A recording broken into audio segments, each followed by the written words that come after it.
I'm super excited for today's interview with Melissa Storm because she is pretty much the quintessential author girl boss. She has 6 different businesses. She has 2 different pen names. She's a bestseller under both. She also publishes books for other best-selling authors. She does provide author services. She teaches author classes, like you name it, and she does it. So when I had that video earlier this week when we talked about 10 different author income ideas, I'm pretty sure Melissa's doing almost all of them. So let's go ahead and jump into today's interview.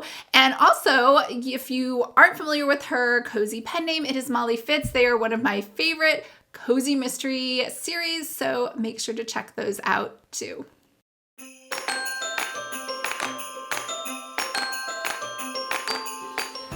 Hi everyone, I'm Lisa, and welcome to my Cozy Mystery AuthorTube channel, where we talk about all things related to cozy mystery writing. So if this sounds like you or something you might be interested in, make sure to hit the subscribe button below. I post new videos every Monday. Tell us more about you and Author Engine.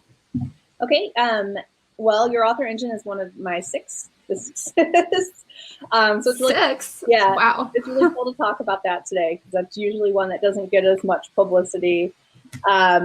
It's courses that really focus on marketing and design in particular, but lots of different skills for authors, especially book launches. I teach lots of different styles of book launches because it's not one size fits all. There's lots of different things you can do. Me personally, I just yesterday signed my first big traditional deal with Kensington. Wow, congratulations. 3-book series, as well as a collaboration with Fern Michaels, who's like huge first week romance. Awesome. So I'm officially hybrid again. LitRing, is that like a separate business than the Author Engine? Yes, my attorney made me separate them because they have different functions. And she's like, you can't just keep tacking everything onto the same LLC. Like you have to separate and incorporate. So I was like, okay. And at first I was kicking and screaming. I really don't like it tax time because I have to file 7 returns. It's really good for workflow and figuring out, where to pull focus, who to assign to what, how to delegate. That's been really great. But so there's your author engine. That is, it's the second newest. Okay. Hopefully I'll remember them all. Okay. The first one is novel publicity. I opened that in February 2011. And that is marketing, consulting, editing, formatting services.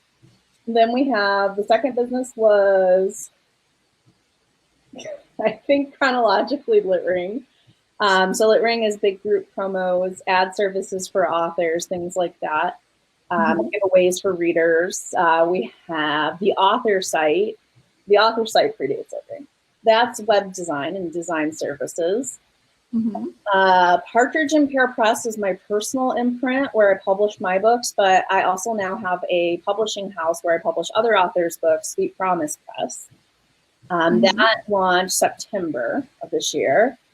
Your author engine, and then I have one that's still being built called Rising Storm. Wow. And what will Rising Storm offer? Or can you tell us? Well, it's going to be my venture capital and investment for different publishing communities, like giving back and things like that. Are you a one-woman team or do you have like a bunch of people? I have about 15 on my team now, including several who are full-time. Everyone is probably wondering, how do you have time to write? Well, delegating is so I have obsessive compulsive disorder. I'm really open about it. And for the longest time, I would not delegate. I would not assign an assistant to anything because, author knows best. I can do this great myself. I don't need anybody's help and I don't trust anybody to do it as well as I can. Eventually, finally, I changed that thinking and I hired an assistant. Actually, she wasn't already a PA, but she was one of my readers. And I'm just like, I like you. You like me. You get what I'm doing. Work for me. And we started out slow, 5 hours a week. Within a couple months, I was like, please quit your job and work full time for me. So her name is Angie. She's amazing. She kind of manages everyone else now. She's been full time with me for a year and a half now, more than a year and a half. And we actually went to the NEAT conference together too, the Novelist conference in Florida. So she kind of helps manage everybody else. And that's what makes it possible. Also, she yells at me, and that's really helpful. Accountability. I made it very clear. I said, I'm really good at procrastinating and convincing others that it's okay when I need to write. Like, I come up with the best reasons not to write, so you have to convince me. But the pendulum swings both ways, because if somebody is mean to me, she goes into what she calls full-on Italian assistant mode.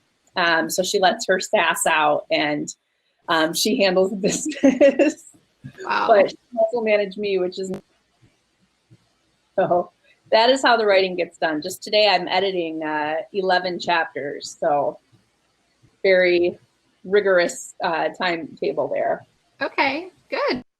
Quintessential author girl boss. Thank you. Everyone. Your books. So tell us about your new series, The Gold Coast Retrievers. It's like, how many books are you planning, and what will each one focus on? Sure. The Gold Coast Retrievers is actually the first series that launched through my new publishing house, Sweet Promise Press. My book, Saving Sarah, came out September 7th, and it features a hospice dog. Each of the dogs in the series has a job, and they all live in a small coastal town in California. Mine was a hospice dog who helps his humans solve a cold case that's 70 years old. And each of the books in the series is written by a different author with a element. So some have true danger, kidnapping, the mafia. Some have mysteries like mine, but we release them each a week apart. And readers really loved it and are requesting more, so more are coming. I don't know if I'm personally going to write more, because I'm heading another series for Sweet Promise Press called The Celebrity Corgis, The Celebrity Corgi Romances. So my next multi-author project will be that. And so I guess let's take a step back. How do the multi-author projects work? Do you just brainstorm the main series theme and then you reach out to your friends, or you put an open call out? So Sweet Promise Press is really cool. It's sweetpromisepress.com. And it's a promise to deliver clean and wholesome, entertaining, heartwarming books you love with each and every read. So that reader who does want the clean and wholesome, they get it. But it's not just one note. So we have sweet romance, we have romantic suspense, we have cozy mystery, we have historical. And what I did is I invited authors to submit pitches. We had a pitch slam, and those I liked. I worked with those authors to develop the ideas. And then we put out a call for submissions for the series. And then the lead author and myself and Angie, my assistant, we picked which authors we're going to write for the series. So right now we have open calls for 2 upcoming series. One is the Sweethearts of Country Music, which is like a Dixie Chick style girl country band finding love. And then we have Small Town Christmas Wishes for next Christmas season. Yeah, it's a lot of fun. And it helps share the work too. And it's a great opportunity for those authors who are in the lead, because we do support a lot of, we support advertising, we pay for the covers. And by support advertising, I mean pay for it, do it, run it. So Cool. And I don't think a lot of authors realize this, right? Like, I think that, you don't, like, the only game in town isn't just going with a traditional publisher. They can go with these multi-author deals. And I don't think a lot of people are seeking them out. So that's amazing. Yeah, some authors get together and they'll each self-publish their own book in a series. Mine is an actual press. So I contract the authors. I pay for the expenses. A little takes away some of the risk for them. Because I am a marketer, so I'm like, let's make sure that we nail the branding and we nail the hook and get the right people to write this series. So that's why we handle the cover design, we handle the pitch, we write the blurbs, things like that. So we have that. I self-publish. I also have a couple different co-author series that I do independently of Sweet Promise Press. And now I have a traditional deal. So, and, it's the traditional audio deals. And I used to be a Kindle Press author. I am not anymore. I got those books back. So, yeah. So we just need to clone you so you can do even more. Her name is Angie. I thought we covered that already. Well, she can't do the actual writing, right? No, but we do have a deal because one of your rapid fire questions is pre-orders or no. Mm-hmm. And I'm going to spoil it by saying I do pre-orders to a deadline because I will make it. I don't like failing. Mm-hmm. So a lot of times my books get written in just a couple weeks because I have to set everything else aside to do it when I run out of time. Mm-hmm. So right now I have a book coming out November 29th and I'm 17,000 words into it. That's above average for me in terms of being ahead of my deadline. Cool. So, but the deal we made is if I meet all my deadlines for the end of the year, that she will attempt to write her first book. Awesome. So we'll see how that turns out. She's not looking forward to it. She's a master at managing me. Well, what happens when some of the authors that for your multi-author deals that miss deadlines or are late or, you know how that works. They are never invited back. Okay. And if they're really late, more than like a week or two, we will try to replace them in time for the launch by adding somebody toward the end since we release one a week. Mm-hmm. That hasn't happened. That's only happened one time. And we had enough lead to be able to replace that author.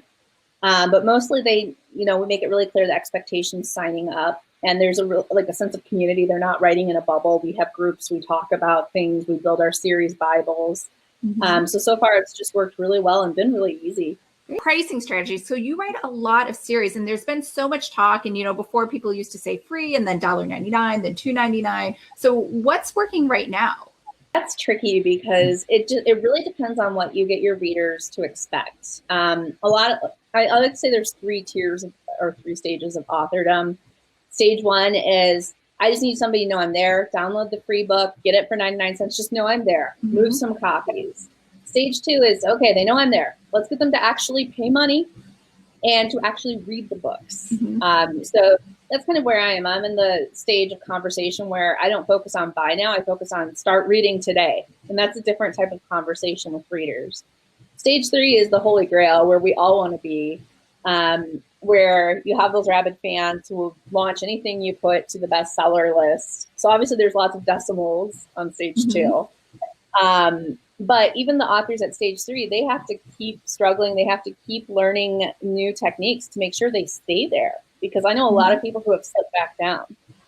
So, all right. But pricing strategy for me, being a stage 2, I don't want to price cheap to move more copies because I'm looking at it as a long game. So another spoiler for your rapid questions is I'm wide, even though Sweet Promise Press is in Kindle Unlimited. And I made that decision because Sweet Promise launches a book a week. So I felt it was unrealistic to expect readers. I said, either it has to be in KU or it has to be priced cheap for how often we're launching to get those loyal readers. Mm-hmm. For me, I'm very consistent with my pricing. A novel is $4.99. Once I have more than 3 in a series out, the first book will go down to $3.99. A novella is $2.99. And a collection or box set of my own books is $7.99. And that's either 3 novels or 5 novellas together. Let's say I'm always very rigid, those are the prices. It is something I'm revisiting for year end because things have gotten a little bit tougher out there. So I'm reassessing, should I rotate series in and out of KU? Should I adjust my pricing down? Because for my genre, I'm very high. And I've developed a base of readers, but it's hard. Everybody else is pricing 99 cents and in KU. Right. And then you're doing your own paperbacks, right? Yep. I price those at $10. Actually, $9.95. Are you using Amazon KDP or Ingram Spark now that CreateSpace is gone? KDP, I'm not super happy with the switch, but Ingram is kind of a beast to work with, and I don't make enough on print to worry too much about it. So you're, like I said, you're like the quintessential author girl boss, right? So when you think about the book, and then you think of a pure author who writes books versus all the other businesses you have going, which one is really more lucrative? 100% depends on where I'm spending my time. Because before it was hands down the author services business, hands down. But as I built my team and delegated, you have to pay the team. They want money? Crazy. Yeah. Pay them fairly at that. So I'm making less because I'm paying it forward to other people. Mm-hmm.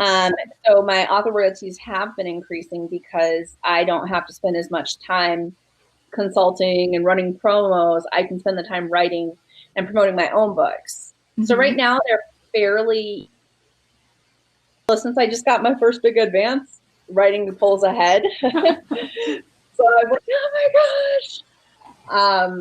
So right now that's ahead, and I try to, as much as possible, as much as I can ride my credit card debt, really dedicate time to writing, because that, with the businesses, I can earn as much as I can work. Mm-hmm. But with the writing, it's just so unlimited as passive income. I'm really trying to be brave and kind of risk spending more time there when it's not guaranteed the payout, versus if you're hired by the hour, it is guaranteed the payout. Mm-hmm. So that's kind of what I'm doing right now, but it definitely swings back and forth depending on where I focus. Okay. And when newbie authors come to you for advice, do you tell them to focus more on the writing or like author services? That's tough. I don't actually meet or talk with a lot of really new writers. Mm-hmm. Usually I talk with a lot of mid-listers who are like, how do I get to the next level? Got it. So most of the people I work with already have writing as a full-time job. Mm-hmm. And they want to make more. But if it's if it's a really new author, the conversation is going to be finish it and be as proud as you can be. Don't worry about what anybody else says to do. Do you, be happy, keep going. And I actually just had a conversation with somebody like that at an author event who came to meet me. But then the authors I talk to, the mid-list authors I work with a lot, I really focus on your branding and your readers' expectations is number one, more than anything. Mm-hmm. It's not really marketing or writing, but just understanding what you've got and being consistent with the messaging. Because I feel like too many writers, myself included, are tempted to genre hop and do things different because it's fun. And you're like shooting yourself in the foot when you do that. So. Well, it's tough. It's just like when you go to a movie, you're like, I'm not going to watch sci-fi movies every night for the rest of my life. You're like, sometimes I want to watch a romance or, I don't know, a drama. That's how I am as a reader, too. Like, I go back and forth between psychological thrillers, historical fiction, cozy mystery, and book club fiction. Those are my 4 genres I read the most, and they're so different. Mm-hmm. But, it's hard if you're just reading cozy after cozy after cozy. Eventually, you want something else. Right. Yeah, and especially as a reader or writer, then you're like, I'm so motivated and like inspired by this other story in a totally different genre. I should just write that. That's part of the beauty of being a publisher now, because I kind of get to look at those other stories and play with them and market them without going down that rabbit hole, because I started under a completely different pen name. I was Emlyn Chan, paranormal YA author until 2015. Oh, wow. I didn't know that. Yeah. And then when I started writing as me, as Melissa Storm, I still was like genre hopping a lot to the point where I had to unpublish some of my books to clean up my brand. Wow. So, yeah. And now I have to remind myself, like, this doesn't fit. This doesn't fit. Don't do it. And I'm not starting another pen name because that's too much work. It is so much work. So, I so agree. I find ways to be happy with what I'm writing. And now that I've been through the ringer and written a lot, I really know what I like to write and what my readers like to read from me. So it is different and exciting. One thing I'm doing with the book I'm writing right now that's in a way of keeping it fresh while keeping in my genre, staying in my lane, is that I'm such a hardcore plotter that I'm actually pantsing this book.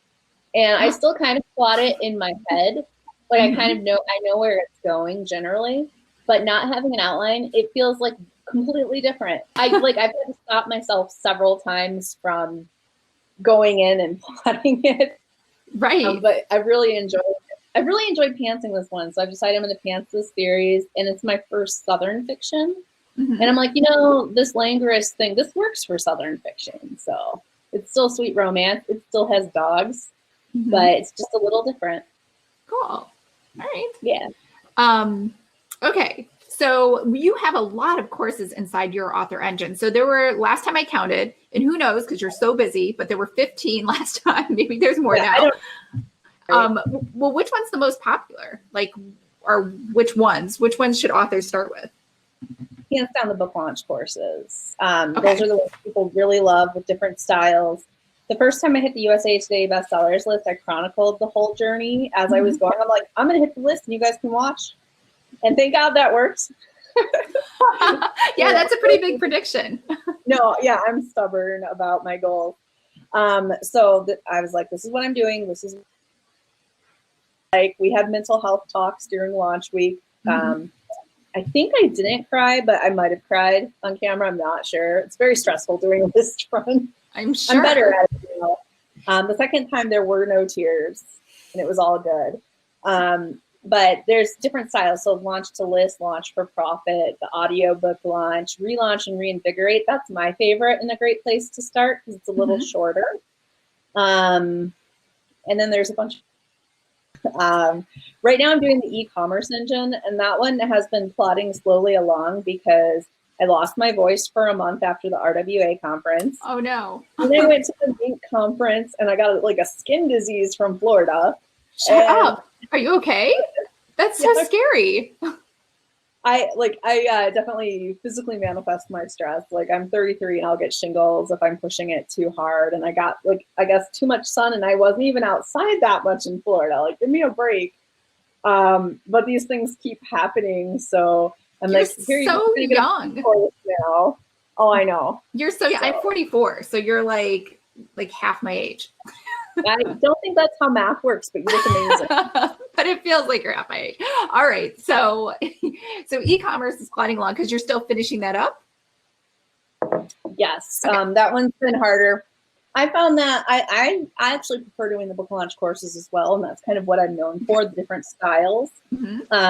So that's what I'll be doing again next. I actually, I have a business advisor. He's a consultant on my team. He works with different entrepreneurs. He's been amazing. He's the one who split me into 6. And he helps with various things. He works with my attorney. He works with my accountant. He does the really high level stuff and helps me grow. And we meet and we'll discuss which business I need to focus on. One of the businesses, my baby at a time. So most recently, Sweet Promise Press is launching. It's new. It needs a lot of direct attention from me.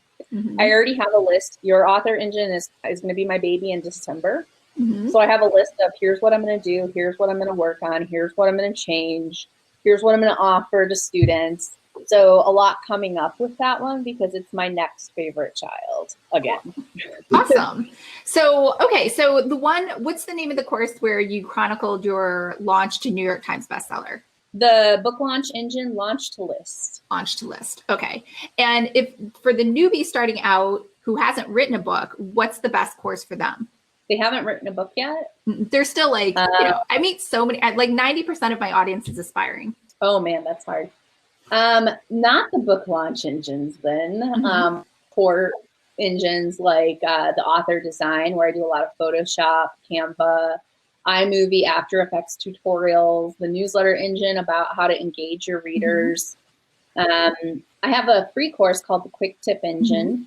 So it teaches you a little bit from each course, like how to make a brand kit, Facebook ad audiences, things like that. The relaunch and reinvigorate book launch engine wouldn't be a bad choice for a new author because it talks about finding your unique selling proposition so that you can rebrand your series, but that you could actually follow the same thing through to brand initially. Okay. So that might be one to start with. And I will leave links for all of Melissa's things below and specifically what we talked about. So for the more experienced authors who are like, you know what, I want to sell through Melissa's course site, Your Author Engine. Are you taking new people or how does that work? No. Okay. There's one other author who offers courses on plotting and because I handle more of the marketing. And she's actually a screenwriter and she's the main promo coordinator at LitRing now. I would say about 9 months ago, I did an open hiring call. I said, come up for the businesses. And I only wanted to hire one person to one business. And I ended up hiring 6 people. Oh my gosh. To multiple businesses and saying, hey, I don't have this job, but I'm going to make this job for you. Cool. So as we grow and get tapped out, because a lot of my people are becoming full-time now, eventually I'm going to have to open applications again, and then we'll go through the process. And then I put people where I think they'll prosper. Because I hired, Inez was a marketing manager position at Novel Publicity, where she would help authors with their newsletters and graphics and running their Facebook pages. And I ended up having her on courses for Your Author Engine, and she became the main lead of LitRing. So quite different. Yeah. I think that's awesome, though. You're just finding people with good potential and then just playing to their strengths. With the right people, anything is possible. And I've really seen that for Sweet Promise Press too, because everybody has, and it's freaking amazing when you get together with people who have similar goals and similar dreams and similar attitudes, most importantly. It's just awesome because you want to work that much harder for your partners, This comes up a lot. So every time I go, I feel bad. Every time I go to RWA conferences, I see all this beautiful swag. And at the end of the conference, inside that swag room is still all that beautiful swag. No one's picking it up. So, what would you suggest on like investing in swag, if at all? Okay. Well, lately, I've been all over the place with this one, honestly. I've had expensive custom made stuff. I've made things myself, and by myself, I mean my husband made them. We got a heat press and vinyl cutters and all this stuff to craft our own swag. And he gets so mad every time I'm like, go, press a t-shirt. That wasn't worth it. And it takes up a lot of space in our house too. And it's not as good of quality. I know. So I don't recommend that. I do signed books a lot for giveaways, and I like to buy things that represent and tie into my work without being swag specific. It costs less for me, and it's still really cool for the readers. Like one of the no, I'm not gonna get up and show you, but one of the things that my readers love is I went to a wolf sanctuary in Lititz, Pennsylvania, and I bought a ton of swag there. These stuffed wolves, these coloring books, necklaces, keychains, and all of it supports conservation. And they get, that's like a cool bonus, since my books do feature dogs and wolf hybrids. They that works. I have prayer cards. I do different things, but I usually do signed books because I want my readers to want to win because they like my books, not because they want a new Kindle Fire. For readers, they love totes. That's what I found. If you're going to invest in a type of swag, totes is it. They love tote bags. And actually, what I ended up being a happy medium for me is rather than doing our Etsy store and making our things ourselves, I did the different word art designs and then sell them through Zazzle, so that Zazzle handles the production. It's higher quality. I don't ship anything, which is huge. And I can still sell my designs and have something fun. So Sweet Promise Press actually has a swag shop. It's straight through Zazzle. So we have a WooCommerce store, and we sell ebook bundles. If you pre-order, you save and you get the books early. That's our way of appealing to wide readers, since once they launch, they're in KU and the bundle is gone. And then we also have Sweet Promise Press, like baseball tees, coffee mugs, as well as different reader designs I've done. All right. So do you think that's a well worth time for authors to spend time setting up a shop like that? It's really hard to say. That's the whole point of the e-commerce engine right now. Okay. It's not just cash value. There are other intangible benefits. Like for me, playing in Photoshop is the best way to procrastinate.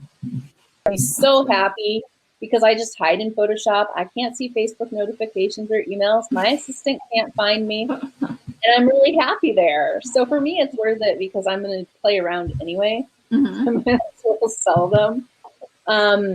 It really depends. Like if you're going to sell direct to readers, the best thing to do is digital copies of your books. But, you don't just say it's available on Amazon, iBooks, and my site, go get it. And it's the same price and there's nothing special. Like you really have to think about what's your game. Like I mentioned with the Sweet Promise Press, the pre-order bundles, they save 30% and they get all 6 books on the launch day of book 1. So we gave them 2 benefits to encourage pre-orders. But if we're just like pre-order it, or you can buy it on Amazon. They're going to go with the more trusted site. Even if they like you, Amazon is a more trusted site. They understand the process and workflow. Right. So, an exclusive book only available through your store, getting it early, something. You need to offer something to encourage it, not just put it up and Field of Dreams it. Oh, wait. So you're saying if you have 6 books and they're going to release later, you'll just go ahead, you'll have them all ready by the time you release book 1 so someone could pre-order for all 6. Yep. So what we do with the pre-order bundles on Sweet Promise Press is there's going to be 6 books and they're going to be $4.99 each on Amazon. Mm-hmm. So that's like $30. So if they pre-order, they get it for $20, and that actually works.